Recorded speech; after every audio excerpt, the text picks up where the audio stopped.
I'm not used to giving Dhamma talks for cameras. I don't know what to talk about, as they have no mind.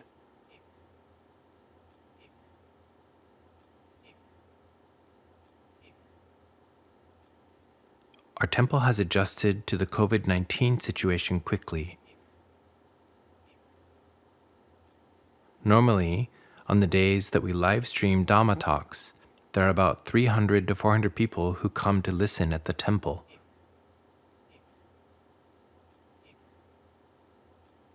Too many people. During these times, we need to suspend activities involving large groups of people. Therefore, we decided to suspend gatherings here after assessing the situation. We need to suspend gatherings, even before the government's announcement. Normally, there would be about 200 people in the Dhamma hall and about another 100 outside the hall. Therefore, we needed to close the temple. Nowadays, Dhamma talks can be live streamed. That's very convenient. Unlike when I used to learn with my masters, it was difficult then.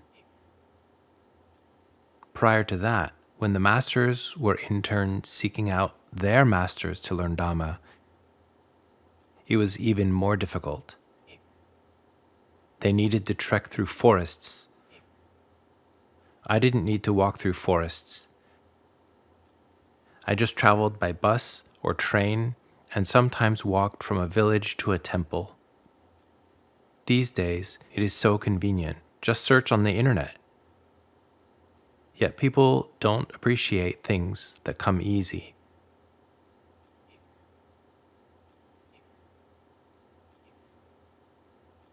When I went to learn with my masters, it wasn't easy.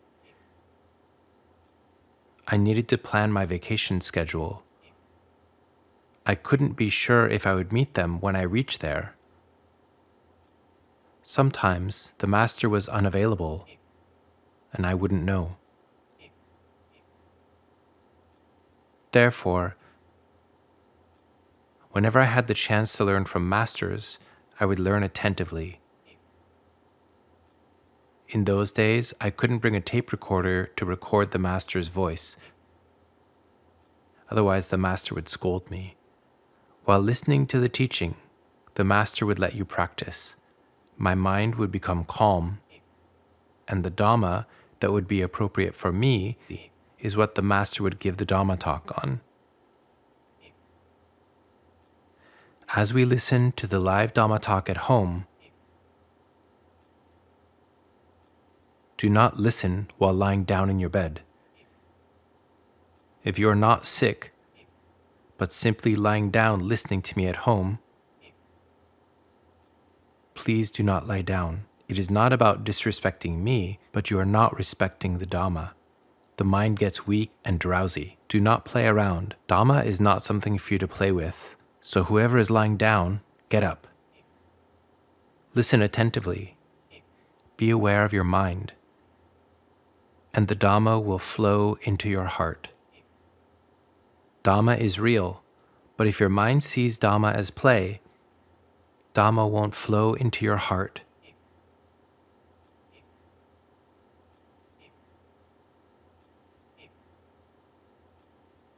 To practice Dhamma, don't practice just once in a while. Seeing the body once in a while, seeing the mind once in a while, chanting Buddho once in a while, are all useless, since the mind will be filled with defilements. If we want to practice well, to transcend suffering, we need to have a strong mind. Listening while lying down lends itself to an unsturdy mind, which is no good except if you are seriously ill. A seated monk cannot give a Dhamma talk to a healthy person who is lying down, as this is considered disrespectful towards Dhamma. A standing monk cannot give a Dhamma talk to a seated person, as this is considered disrespectful towards Dhamma.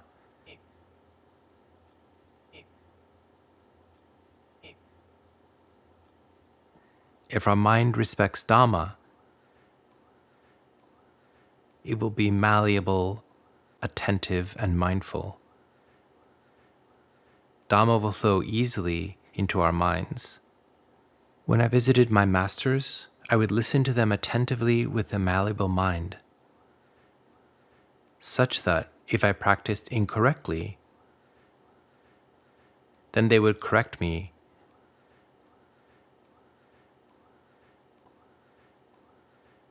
And if I practiced correctly, then I would wish for them to teach me advanced Dhamma. As we still have defilements, we need Dhamma. In the beginning, the teachings emphasize generosity and morality.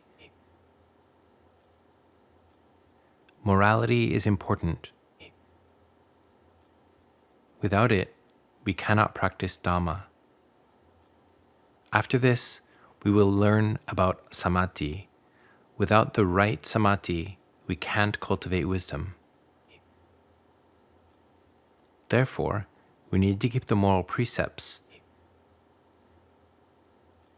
practice the right samadhi, learn how to cultivate wisdom. To cultivate wisdom is to let the mind learn the truth of the body and mind, nothing else.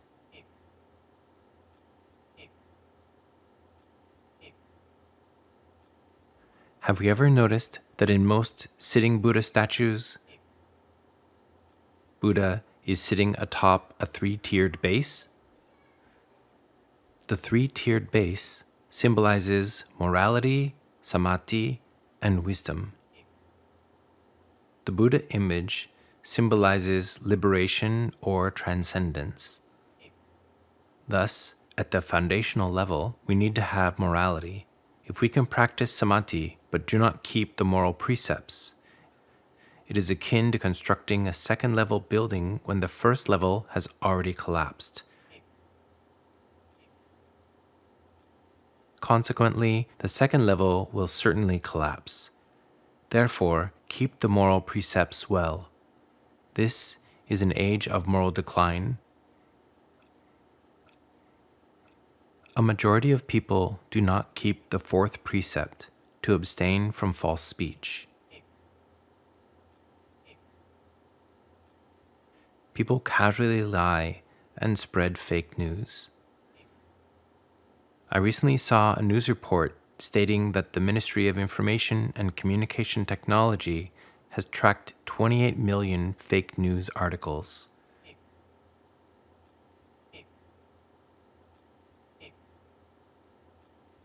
We think lying is inconsequential.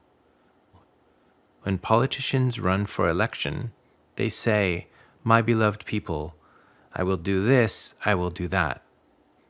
They have been fooling us for more than 80 years already, and they still do. We see lies as normal things. False speech also includes divisive or malicious speech, harsh words, and idle chatter. Harsh words are now commonplace.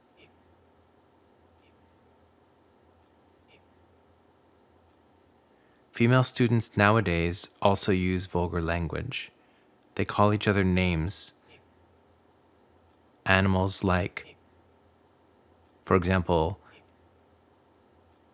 an Asian water monitor. A water monitor is a docile reptile, rather lovely and unharmful reptile.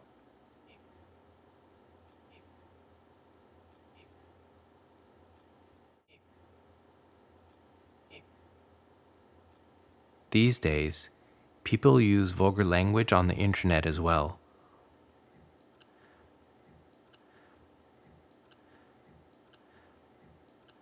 Vulgar language coarsens our mind. Practice speaking politely by using polite words. Do not politely lie. Don't politely be malicious. Importantly, don't lie or be malicious while being polite. If you are used to using vulgar language, your mind will be coarse. Being coarse-minded makes it difficult to practice Dhamma. Nowadays, when one is polite, people don't like it. But when one uses vulgar language, people accept it. People can't distinguish what is right and wrong. Idle chatter, it means speaking unnecessarily or writing, posting unnecessarily. There is no need to talk about others when we can simply look at the students learning with me. While some of them strictly maintain the precepts, others surf the internet all day, posting this and that all day. This is idle chatter. Your precepts are tainted already. The mind by nature already restless. If we make it even more restless, then how are we going to get anywhere? Therefore, observe the precepts diligently, especially the fourth precept. Abstinence from false speech is of critical importance, but we think nothing of it. We get used to lying and it becomes a habit. In the past, foreigners criticized Siamese, i.e., Thai people, for Siamese talk, the slang phrase meaning that when a Siamese says something, it is unreliable. But now it is the same everywhere, any country. Everyone's words are unreliable. You can't fix other people, but you can fix yourself. Abstain from lying. Lying is not inconsequential.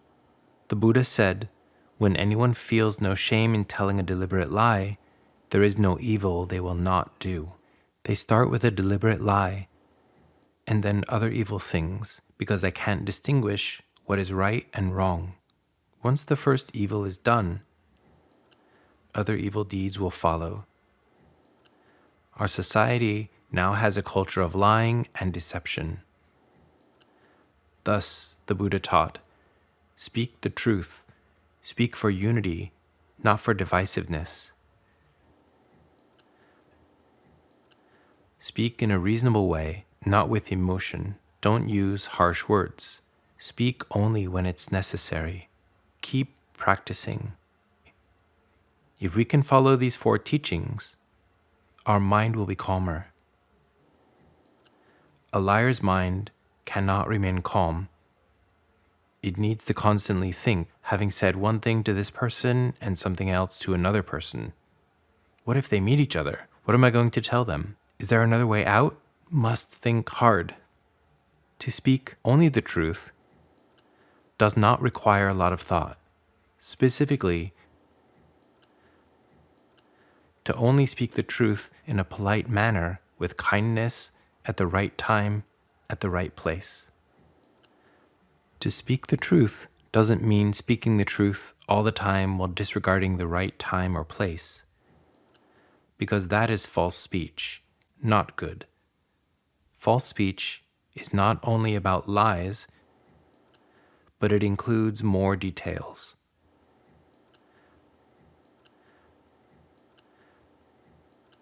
If our mind is not entangled in lying, deceiving, or slandering, it will be calm and can practice samadhi easily. There are two kinds of samadhi that are necessary for practitioners. Calmness samadhi and the stable knower mind samadhi, knower samadhi. The knower samadhi is quite difficult to practice. Generally, people in this world do not know this kind of samadhi, though it has existed even before the enlightenment of the Buddha, i.e., when the Bodhisattva Prince Siddhartha could practice this knower samadhi since he was a child. When he grew up, he became an ascetic, and finally, he could attain the knower samadhi and was able to gain insight. If the mind is not the knower mind samadhi, the mind cannot cultivate wisdom.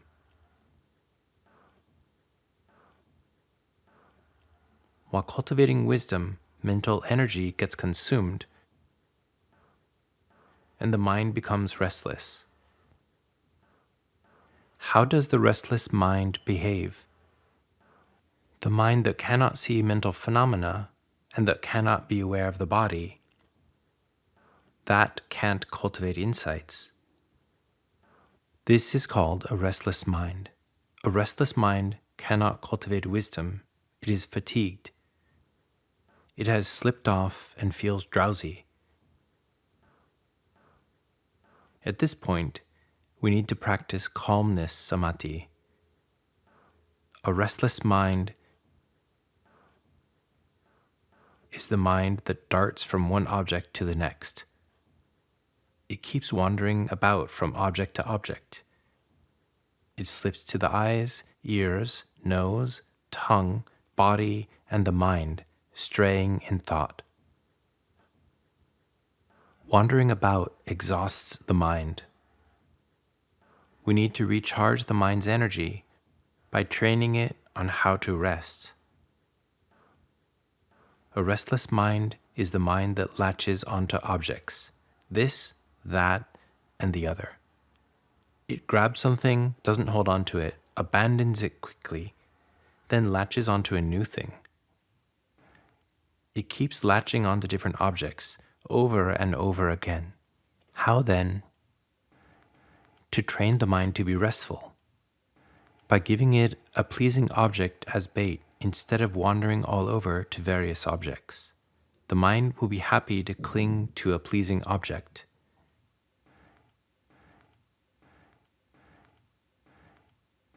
If we practice breathing meditation, anapanasati, breathing in and breathing out, and the mind is happy, then practice breathing meditation. If we practice chanting Buddho and the mind is happy, then practice chanting Buddho and keep chanting Buddho. If we practice bodily movements,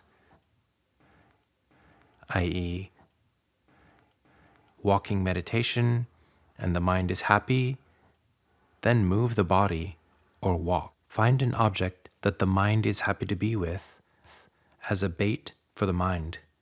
When a fisherman wants to catch a fish, he needs to choose the right bait. Different bait for different fish. We want to catch a fish, which in this case is our own mind. We need to use a bait that pleases the mind. If we use a bait that displeases the mind will not take the bait, and instead go elsewhere to find more pleasing baits, therefore becoming restless. Hence, the tip for calmness meditation is to choose a meditation object that the mind is happy to be with. If we chant Buddho and the mind is happy, then chant Buddho. If we chant Namapada and the mind is happy, then chant Namapada. There is no better or worse. Why? Because each person's mind is different. Use the meditation object that you like or are skilled at. However, the meditation object must not be immoral. For example, if scolding people makes you happy, or using Facebook all day makes you happy, can we use it to practice? No, you can't. Because unwholesome states will arise in your mind. So, it has to be a meditation object that doesn't incur unwholesomeness. For example, being with the Buddho chant, Buddho, Buddho, etc., as this object is not immoral. Some people can observe the moral precepts very well. As we have kept the 5 precepts well. Some are resolute at keeping the 5 precepts only for the duration of the rain's retreat. I don't understand why. So that after the rain's retreat, you can break the precepts?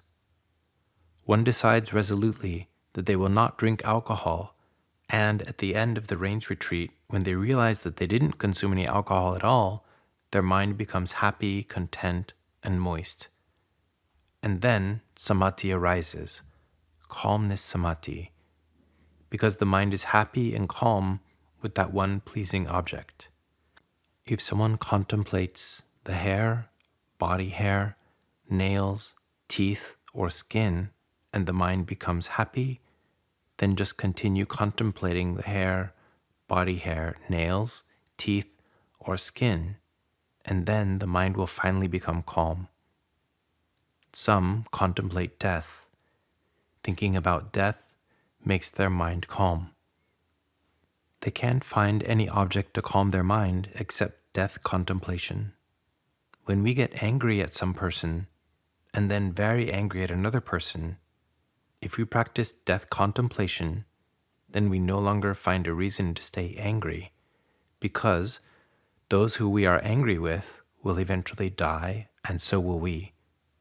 This shifts the mind into becoming calm. Therefore, for us, death contemplation is a way to calm the mind. But when trying death contemplation, if the mind becomes restless, then don't use it. We need to monitor ourselves. Each person is different. Some like to give with pure heart to help others. When they think of their pure generosity, their mind becomes content and happy. Therefore, use the meditation object that makes our mind content and happy, and consequently, our mind will become calm and will gain mental energy. There are many meditation objects we can choose from. In the scriptures, they are summarized and referred to as the 40 meditation objects. Fire, kasina, concentration using fire as a meditation object. Some may like to meditate on fire, flame. Some like to watch a large fire. Is there anyone who likes to watch a large fire? Those listening at home can also raise their hands. If we like to watch fire, then practice fire concentration. The mind will easily get calm as it likes it and thus becomes happy. Some children like to play with fire, so when they practice meditation for calmness, they can meditate on the image of fire. Some like water. When I was a child, my house was next to a canal. The outer canal served as a moat surrounding to protect the heart of Bangkok, Ratanakosin Island.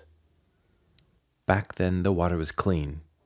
In November, during high tide, the water would rise up to its highest point. I liked to sit on the roof and look down, watching as the breeze rippled the shining water, waves rippling.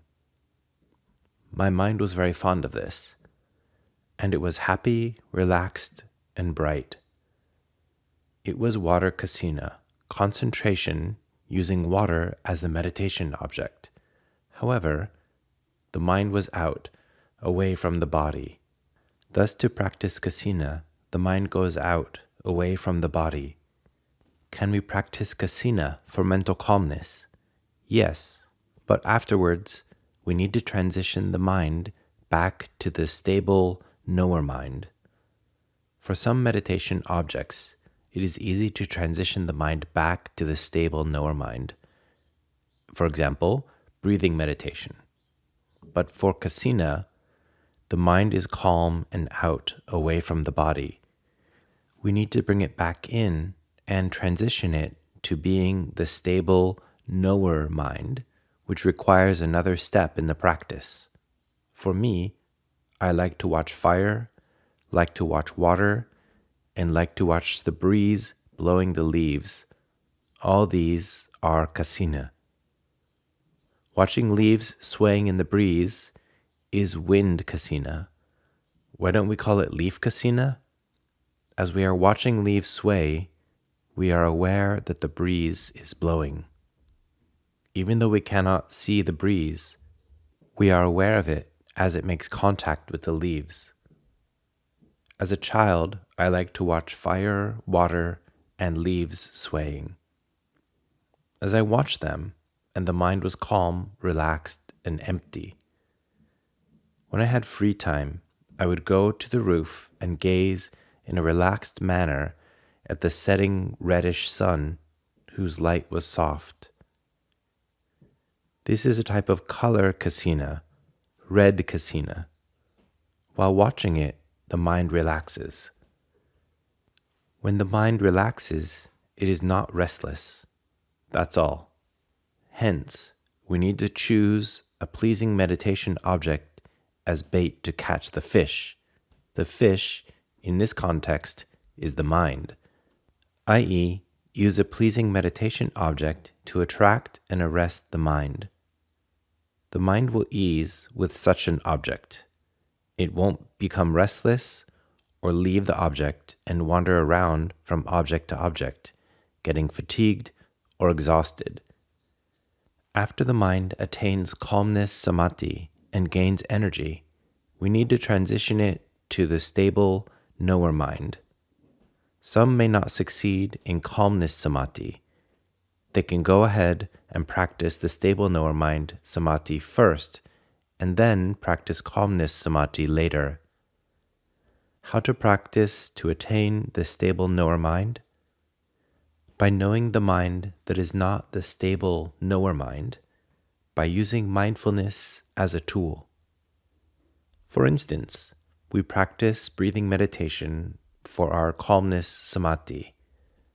Let the mind be calm with our breath. To transition the mind to the knower mind, just keep being aware of the mind.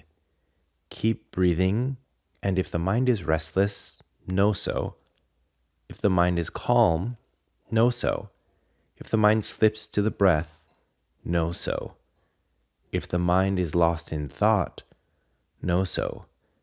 Practice with a meditation object and be aware of the mind often. We will finally attain the knower mind. While a calm mind is useful, the knower mind is necessary. They are both needed, though at different levels. The calm mind is useful to help smooth our practice. On the other hand, the knower mind is needed for insight meditation. Our main task is insight meditation, not calmness. Practicing for calmness is samatha meditation. Once we attain the knower mind, we then need to accomplish our main task, insight meditation. The knower mind doesn't arise out of thin air. We need training. We have lived, died, and taken rebirth over countless lifetimes, during which time we have repeatedly trained our mind to be restless and to wander around. Meditation master Venerable Grandfather Dun taught that it is the nature of the mind to wander out. He taught that it is normal for the mind to wander out. Be mindful, he added. With mindfulness and the knower mind, we are cultivating the noble path. Without mindfulness, the mind is restless, wandering about, which is the cause of suffering. The mind propagates the cause of suffering. Therefore, keep practicing and training. Practice with one meditation object.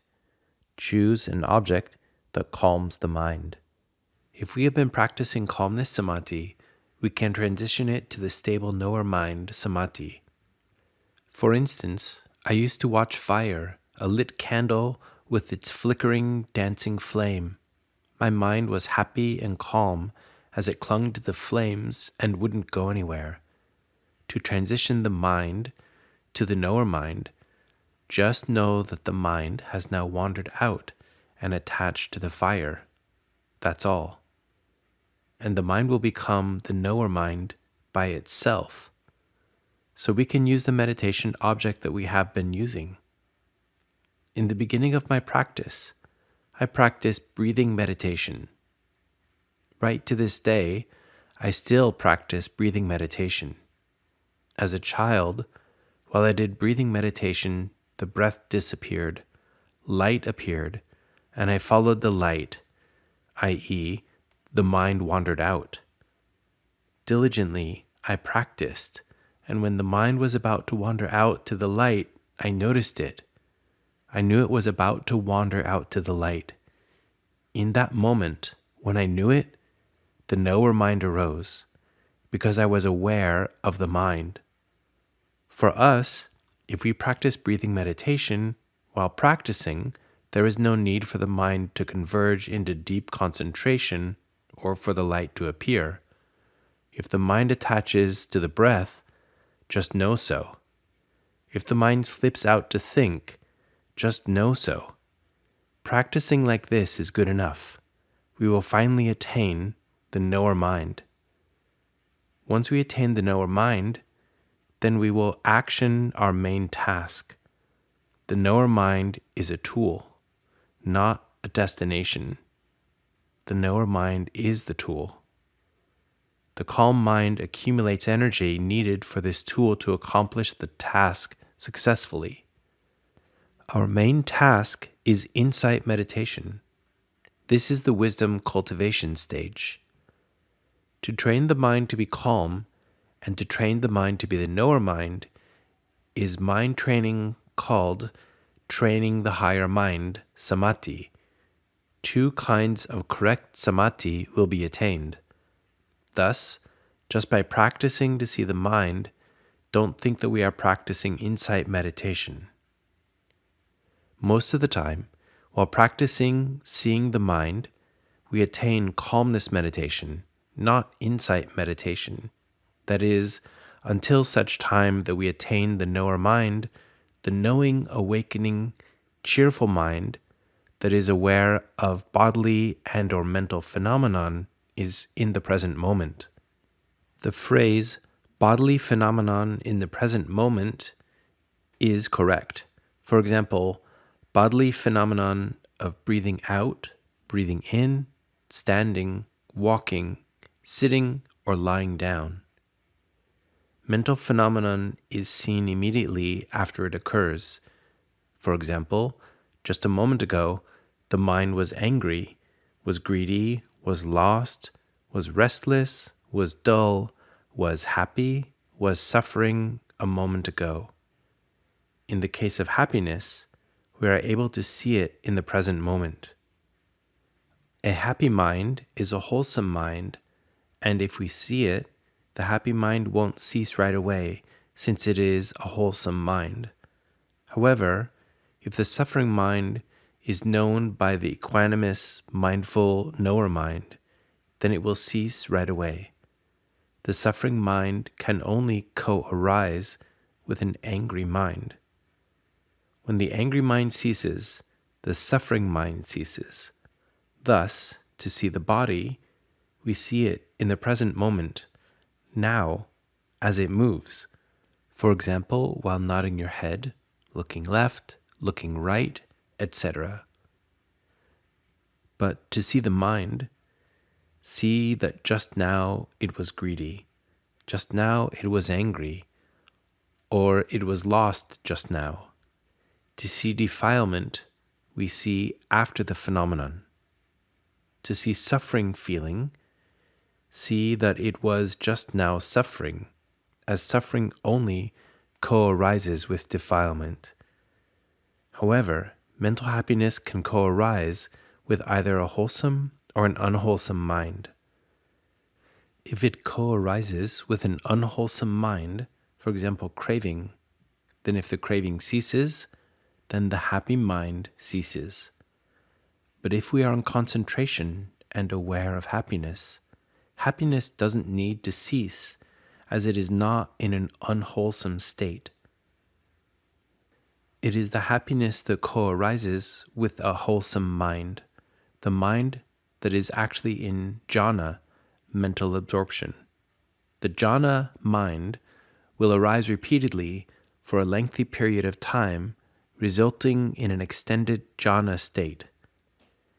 If it's regarding an unwholesome mind, there is the word just now. For example, just now greedy, just now angry, just now lost, just now restless, just now dull, as we notice them right after the fact. Some people say Venerable Pramote does not teach seeing in the exact present moment. They don't really know how to see the mind, and so they say I teach incorrectly. In fact, the mind that is greedy, angry, or lost is an unwholesome mind. When the unwholesome mind exists, mindfulness doesn't exist. That moment when we know that the body is moving is called knowing in the present moment. We know it right in the present moment. But when we see the greedy mind, angry mind, lost mind, we see it in the subsequent present moment. Hence, the ways of how to see the body and how to see the mind are not the same. In order to see the body, we see it in the present moment, i.e., as it is currently doing or being. To see the unwholesome mind, see that it was greedy just now, was angry just now, was lost just now. If the mind has greed, then mindfulness recognizes quickly that the mind was greedy just now. However, if the mind was greedy yesterday and we only realize it today, then this isn't very useful, because this isn't subsequent present moment awareness. It is not immediate. Subsequent present moment is the next immediate moment that follows the current or present moment.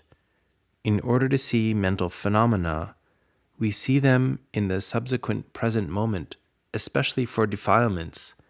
We need to learn how to do so. We need to learn how to cultivate wisdom.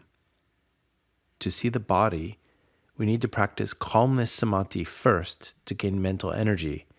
To see feelings, we need to practice calmness samadhi first to gain mental energy, then see the body and feelings operating. To see the mind, we need to practice momentary samadhi, the samadhi that arises one moment at a time.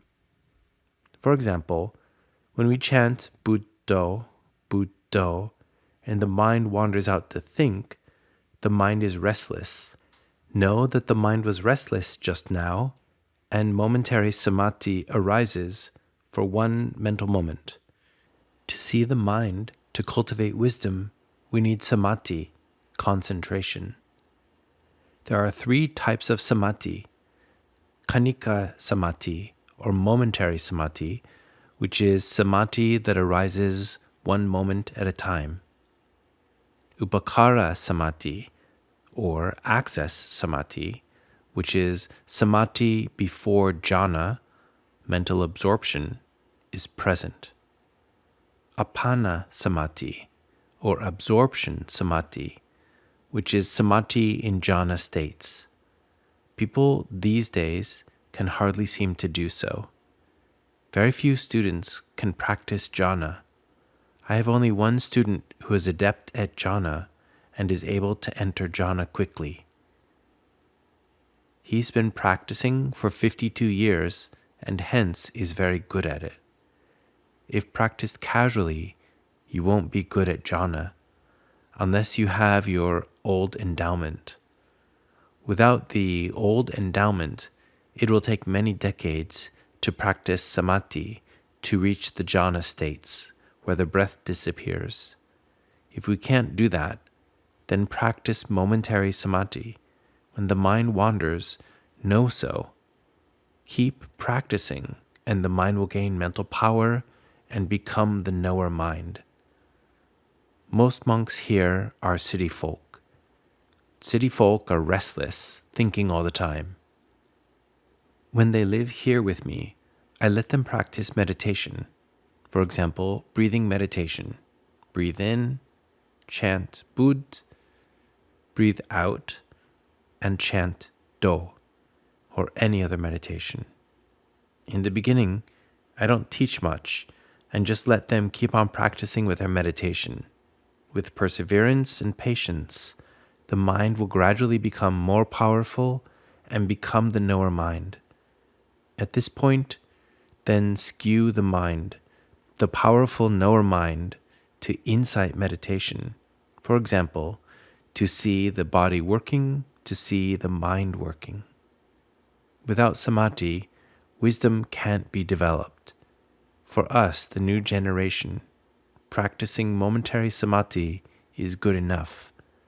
Keep practicing, the mind will gain power and become the robust knower mind.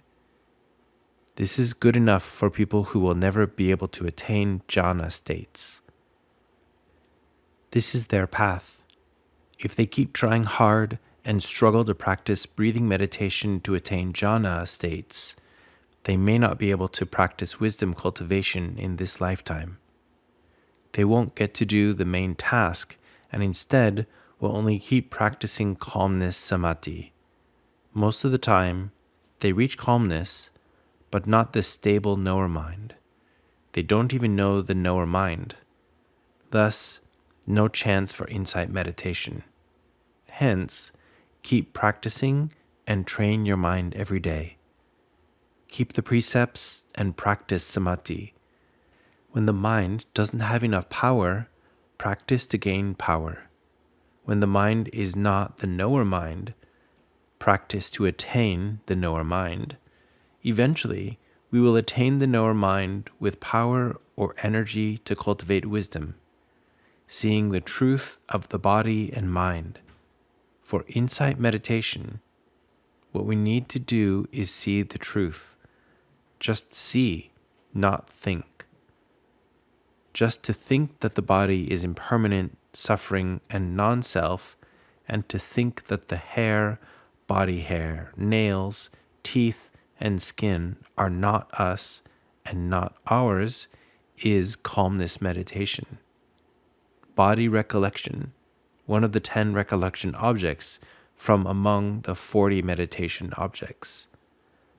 At the point where the mind gains insight, the mind sees the truth without thinking. For practitioners, the mind sees the mind working on its own.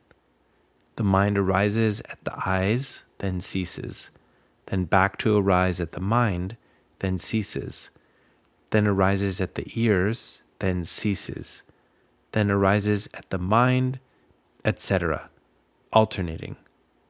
This is for practitioners. For non-practitioners, the mind wanders to the eyes, then the ears, then nose, tongue, body, thoughts, without the knower mind. Without the knower mind, it feels we really exist and that there is only one mind wandering around to eyes, ears, nose, tongue, body, and mind. We see that there is only one mind. With the knower mind, we see that this knower mind is one thing and the non-knower mind is another. There are many kinds of non-knower minds: watcher, listener, smeller, taster, sensation feeler, thinker, focuser. And then there is the knower mind, many kinds of minds. Only if we have the knower mind will we be able to see the mind rise and fall. Without the knower mind, we won't be able to see the rise and fall of the mind, because we will only have the lost mind.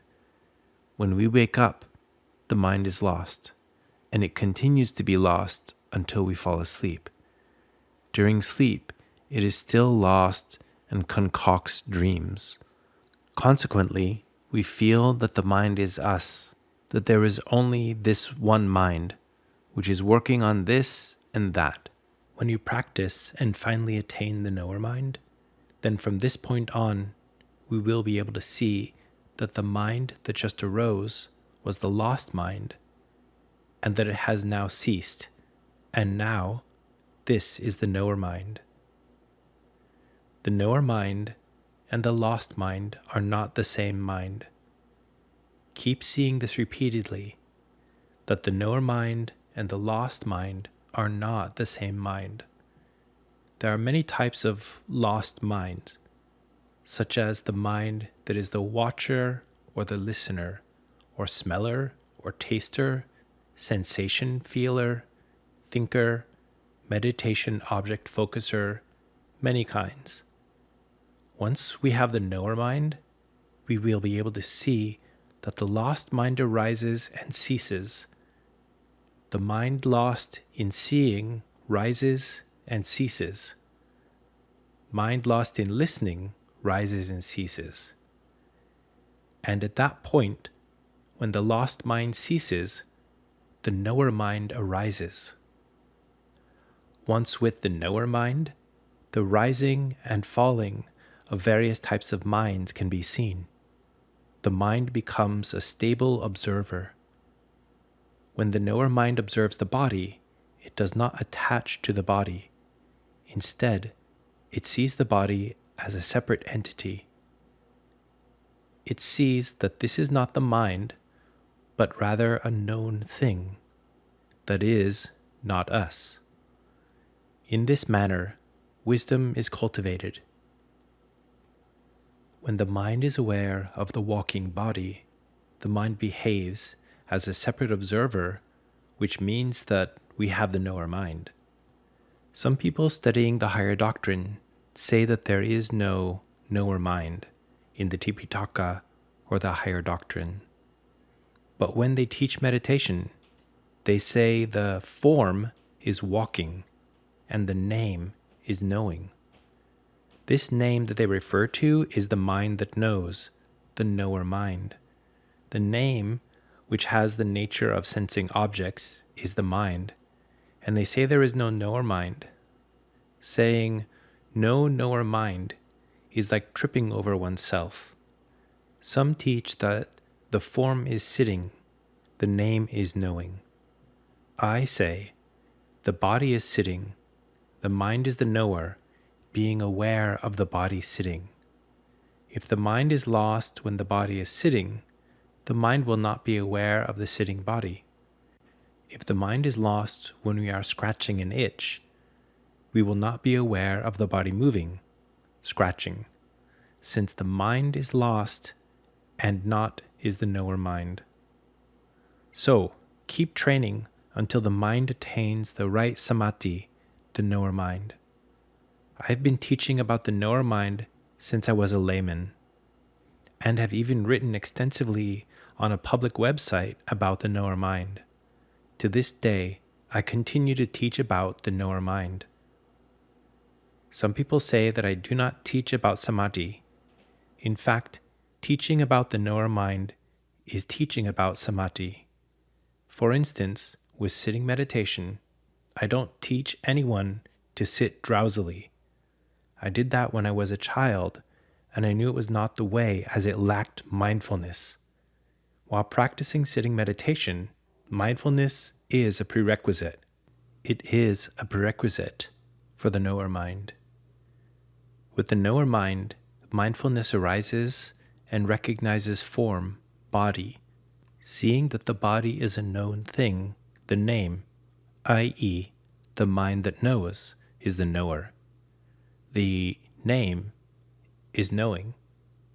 Name includes the mind and the mind concomitants, which implies that the mind and the mind concomitants know that they are the objects, all of which sounds so confusing.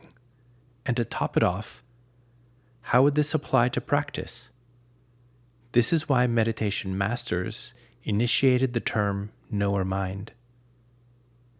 Do we know the knower mind? Do we know the lost mind?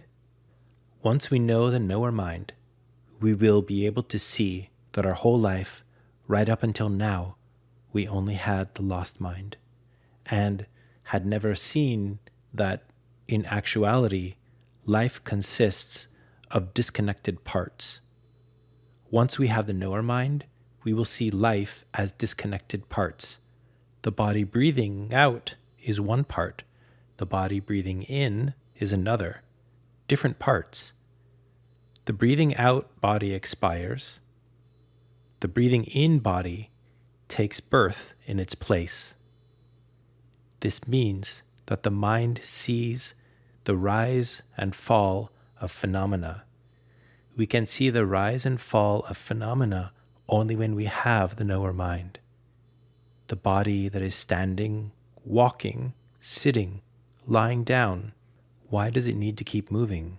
And who knows all these? The knower mind. For those who only learn the theory that the mind and the mind concomitants are knowing, wouldn't this sound very confusing? How would they put it into practice? That's why meditation masters initiated the term knower mind. Knower mind is not equal to the mind. The knower mind is that mind that co-arises with many good virtues, wholesome mind concomitants.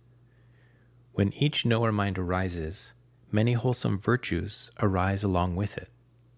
The term knower mind includes all the mind concomitants co-arising with the knower mind.